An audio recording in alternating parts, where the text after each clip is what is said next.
ಎಲ್ಲರಿಗೂ ನಮಸ್ಕಾರ.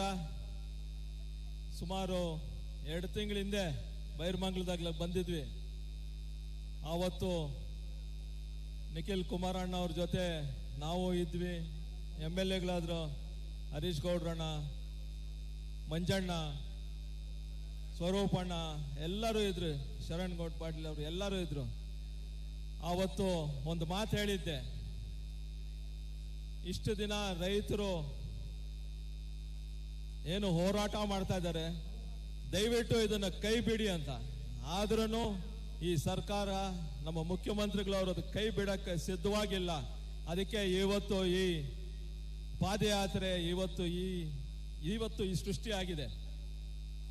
ಆವತ್ತು ಹೇಳಿದ್ದೆ ನಾನು, ನೀವು ಇದು ಮಾಡಬೇಕು ಅಂದ್ರೆ ಕೋಲಾರಕ್ಕೆ ಬನ್ನಿ, ಜಮೀನಿದೆ ಅಂತ.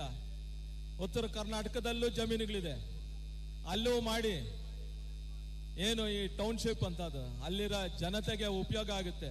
ಅದು ಬಿಟ್ಟು ಇಲ್ಲಿ ಒಳ್ಳೆ ಜಮೀನು, ನೀರಾವರಿ ಇರೋ ಜಮೀನು, ಇಂತಹ ಜಮೀನನ್ನು ನೀವು ಟೌನ್ಶಿಪ್ ಮಾಡಬೇಕಂದ್ರೆ ಇದು ಅರ್ಥ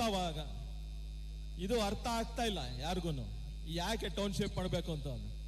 ಏನು real estate mafia, real estate ದಂಧ ಮಾಡೋಕ್ಕೆ ನೀವು ಇದು ಮಾಡ್ತಾ ಇದ್ದೀರೋ, ಇಲ್ಲಾಂದ್ರೆ ಯಾರಿಗೂ ಉಪಯೋಗ ಆಗುತ್ತೆ ಅಂತ.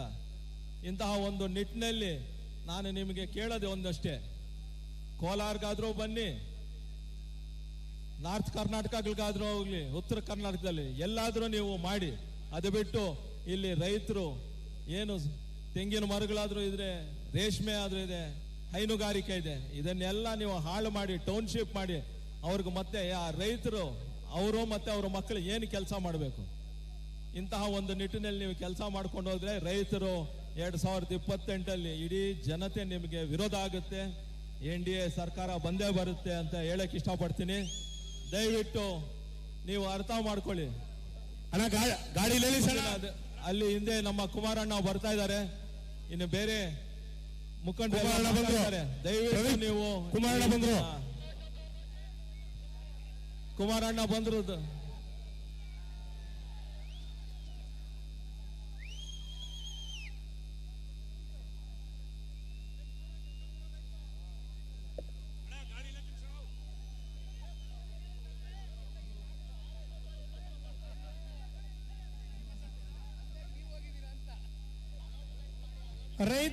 ರೈತರ ಹೋರಾಟಕ್ಕೆ ಯಾತಕ್ಕಾಗಿ ಹೋರಾಟ, ಎಲ್ಲಿಯವರೆಗೆ ಹೋರಾಟ. ನಮ್ಮ ಪ್ರೀತಿಯ ನೆಚ್ಚಿನ ನಾಯಕರಾದಂತ ಕುಮಾರಣ್ಣವರು ಆಗಮಿಸ್ತಾ ಇದ್ದಾರೆ. ಈಗಾಗಲೇ ಯುವ ನಾಯಕರಾದಂತ ನಿಖಿಲ್ ಕುಮಾರಸ್ವಾಮಿ ಅವರು ವೇದಿಕೆ ಮೇಲಿದ್ದಾರೆ. ಇವತ್ತೇನು ಸರ್ಕಾರಕ್ಕೆ ಎಚ್ಚರಿಕೆ ಕೊಡಲಿಕ್ಕೆ ಈ ಪಾದಯಾತ್ರೆಯನ್ನ ಇವತ್ತು ಹಮ್ಮಿಕೊಂಡಿದೆ.